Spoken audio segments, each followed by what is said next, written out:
In Creo 12, the project to support Multibody on NC covered multiple aspects.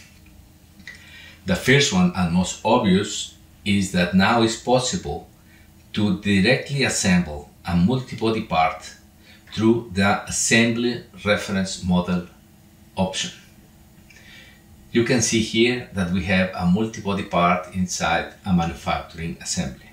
The second aspect, we introduced the Excluded Bodies option, where the part is selected as a reference model by default, but we can also exclude bodies, in this case from the mill window creation. Alternatively, we can select multiple bodies for mill window creation.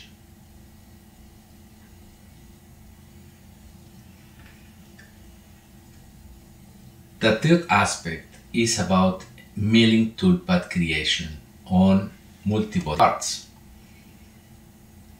For surface creation based machining, we can continue selecting surfaces from an individual body, and a toolpath will be generated on those surfaces.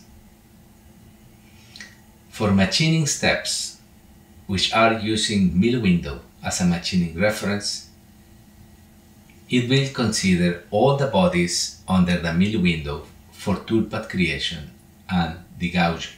Now, to briefly show the multibody support in turning, let's review the turn profile behavior. In this release, we introduced the Excluded Bodies option.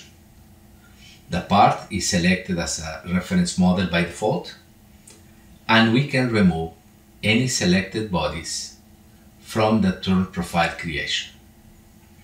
The final toolpath is created based on the defined turn profile. Some benefits of this project are support of multibody parts in Creo NC, yes.